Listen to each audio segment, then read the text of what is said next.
Welcome दोस्तों। हमें एक फ्रेंड ने पूछा था एयर कंडीशनर कंडेंसर कॉइल में बहुत ज्यादा आइस जम जाता है। जी हाँ, ज्यादातर हमें एयर कंडीशनर जो रहता है इंडोर एवापोरेटर रहता है उसमें जमता है, उसमें आइस देखने को मिलता है। बट आउटडोर में आइस जम रहा है। आउटडोर जो कंडेंसर कॉइल है वहां पर आइस जमने का क्या रीजन हो सकता है, क्यों आउटडोर में आइस देखने को मिलता है। अगर आपको मालूम है इसके बारे में तो वीडियो को स्किप कर सकते रहेंगे। हम आपसे रिक्वेस्ट यही करेंगे आप ये वीडियो उन लोगों के पास शेयर करें जो लोग कोर्सेज कर रहे हैं, इस तरह से नए नए इन्फॉर्मेशन के बारे में जानना सीखना चाहते हैं। आप भी नए टेक्नीशियन नए लोगों का हेल्प जरूर करें।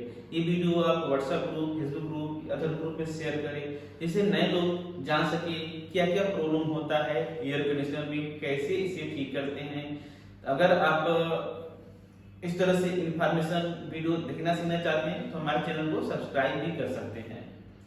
तो एयर कंडीशनर में जैसा कि नॉर्मल टाइम में हमें देखने को मिलता है इंडोर जो रहता है इवेपोरेटर कॉइल, कूलिंग कॉइल, वहां पर आइस जमता है।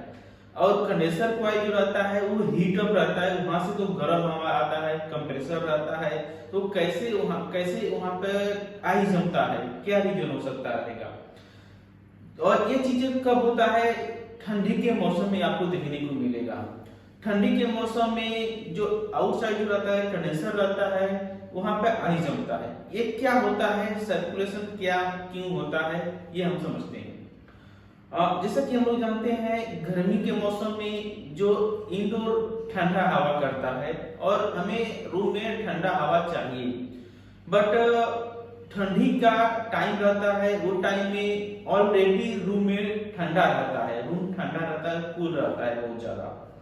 तो टाइम में हमें रूम को ठंडा नहीं गर्म करने की जरूरत रहता है। और करने के लिए रूम को उसे हमें यूज करना पड़ता है हीटर को एक्सेस हीटर आप लगाएं तो रूम गर्म होगा, इलेक्ट्रिक लाइट या कुछ भी जला सकते रहेंगे। बट जो बहुत से एयर कंडीशनर जहाँ पर इन्वर्टर एसी आते हैं या फिर नॉर्मल नॉन इन्वर्टर भी आते हैं जिसमें हीट एंड कूल का फीचर रहता है, फंक्शन रहता है, उसमें ये चीज देखने को मिलता है। इसका साइकिल जो रहता है जैसे कि आउटडोर का कंडेंसर कॉइल जो रहता है, कंडेंसर एरिया रहता है, वहां से हीट निकलता है तो इंडोर में कूलिंग इफेक्ट होता है, कूलिंग होता है, ठंडा होता है। विंटर के टाइम यानी कि ठंडी के मौसम में, सर्दियों के टाइम में क्या किया जाता है, हमें रूम को गर्म करना रहता है। तो जो गर्म हवा कंडेंसर साइड में कि आउटडोर में जो गर्म हवा फेंक रहा था वो हवा क्या किया जाता है, इंडोर यानी कि रूम में जो हवा इवेपोरेटर रहता है वहां पे निकाला जाता है।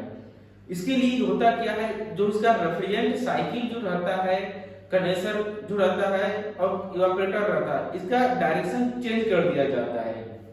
इसे चेंज मैनुअली नहीं किया जाता है, हाथ से उठा करके नहीं किया जाता है। इसके अंदर रिवर्स वाल्व लगे रहते हैं, फोर वे रिवर्स वाल्व जिसे कहते हैं, या हीट एंड कूल मोड जो इसमें फीचर रहता है उसी में रिवर्स वाल्व लगा रहता है।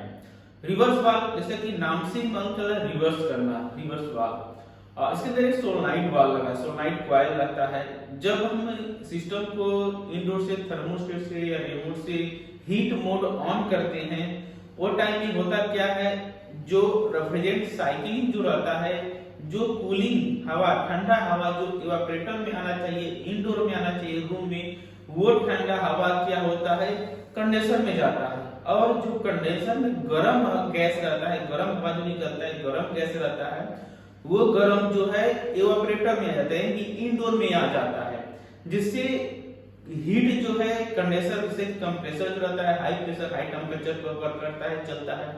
वो गर्म जो हवा हाई प्रेशर हाई टेम्परेचर जो रहता है रूम में आएगा। रूम में आकर के क्या होगा, कॉइल जो रहता है इवेपोरेटर ब्लोअर फिन जो रहते हैं टकरा करके रूम को गर्म करेगा, यानी कि जो ठंडा हवा है वो खींचेगा और गर्म करके उसी हवा को गर्म हवा पे फेंकेगा, जिससे कंटिन्यू चलते रहेगा और रूम गर्म हो जाता है। और आउटडोर में देखेंगे, आउटडोर जो रहता है इवेपोरेटर कंडेंसर रहता है, वहां पे क्या होता है ठंडा हवा निकलता है। कभी भी आपको नहीं मालूम है तो चेक कर सकते रहेंगे, इसमें हीट एंड कूल का फीचर रहता है, फंक्शन रहता है। वहां पर आउटडोर में जाकर देखेंगे तो वहां पर ठंडा हवा निकलेगा और इवेपोरेटर में गर्म हवा रहेगा। इसका होता क्या है, डायरेक्शन जो रहता है, जो गैस जो हवा जो गर्म गैस जो रहता है आउटडोर में जाना था वो इंडोर में आ जाता है और इंडोर का हवा जो था वो आउटडोर में चला जाता है। तो इसे इफेक्ट होता है। बट प्रॉब्लम हमारा ये क्वेश्चन आइस क्यों इतना ज्यादा आ जाता है, इसका सोल्यूशन ये है बता रहे क्वेश्चन प्रॉब्लम। जैसे कि जाते हैं हम लोग इंडोर में जो प्रॉब्लम होता है आइस आने का, जैसे कि ब्लोअर का न चलना, अगर ब्लोअर नहीं चल रहा है, एयर फिल्टर ब्लॉक है, तो बट आउटडोर में तो एयर फिल्टर भी नहीं रहता है, ब्लोअर नहीं रहता है, उसके बदले में रिप्लेस में कंडेंसर फैन लगा रहता है। तो सेम प्रोसेस यही रहता है, बस साइक्लिंग जो है चेंज हो जाता है। अगर आउटडोर में जो कंडेंसर फैन का स्पीड रहता है वो स्लो घूम रहा है, नहीं चल रहा है, जाम है, वो टाइम में क्या होगा, आइस उसमें आना है। क्यों आइस आना है, क्योंकि जो इवापोरेटर जो रहता है, गैस जो रहता है, कंडेंसर में जाते ही लो प्रेशर लो टेम्परेचर में हो जाता है। तो लो प्रेशर लो टेम्परेचर हो जाता है तो उसका हीट गैस जो है बॉयलर होना चाहिए, हीट उसमें आना चाहिए, जब गर्म होना चाहिए, थोड़ा सा बाहर का टेम्परेचर आना चाहिए, तभी वो वापस गैस में कन्वर्ट होगा और रेफ्रिजरेंट प्रॉपर वर्क करेगा। ये चीज फैन का हो गया। या फिर नॉर्मल हमारा इंडोर में इवापोरेटर गंदा रहता है, आइस आता है, बट आउटडोर में ऐसा कुछ ज्यादा नहीं रहता है, क्योंकि उसमें पानी, वेदर का, हवा का या फिर मौसम बारिश की वजह से साफ होते रहता है, नॉर्मल सर्विस रहता है, तो उसमें क्योंकि उसका साइज भी बड़ा रहता है तो उसमें ज्यादा इफेक्ट नहीं करेगा। उसके बाद क्या प्रॉब्लम होता है, जैसे कि आउटसाइड टेम्परेचर रहता है कई बार माइनस में चला जाता है।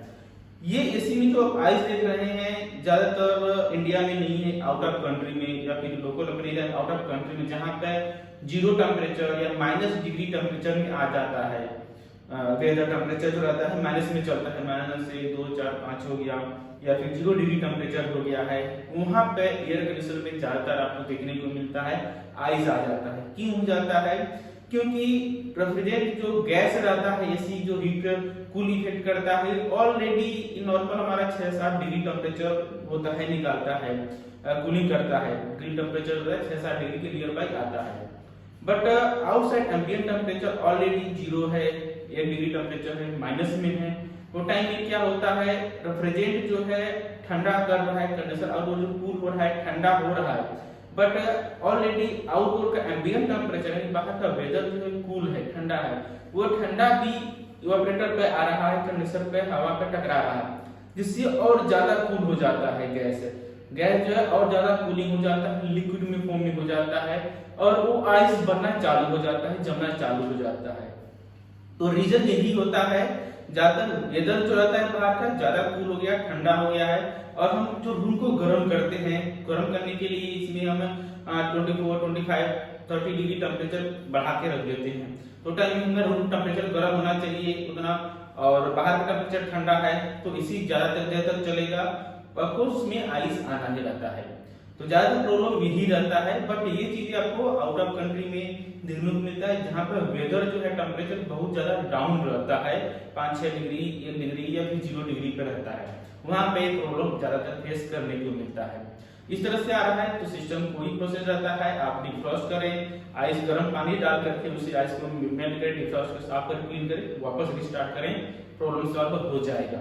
या फिर इसके अंदर भी सेम प्रॉब्लम, गैस का कम होना या फिर और भी ब्लॉक होना, इस सब की जो प्रॉब्लम रहता है, बट ज्यादातर नॉर्मल यही प्रॉब्लम रीजन रहता है। एम्बिएंट टेम्परेचर, बाहर का एम्बिएंट जो रहता है बहुत ज्यादा ठंडा होने की वजह से उसमें गैस जो है वाष्प नहीं हो पाता है, लिक्विड फॉर्म में ही रह जाता है और आइस जमते रहता है। तो आशा करता हूँ आपका क्वेश्चन का आंसर मिला रहेगा। इसी तरह से और जानकारी के लिए हमसे जुड़े रहे, हमारे चैनल सब्सक्राइब करिए, सब्सक्राइब करने पर जो बेल आता है, ऑल नोटिफिकेशन आता है, उसे ऑन जरूर करें, जिससे कुछ भी इस तरह से इंफॉर्मेशन का वीडियो दें आपके पास तो आप देख सके, जान सके, समझ सके। क्या जानकारी मिला कमेंट में आप बता सकते रहेंगे, और क्या इसके बारे में जानना सीखना चाहेंगे वो भी आप बता सकते रहेंगे, अपना राय दे सकते रहेंगे। तो आज आपका दिन शुभ हो। Thank you.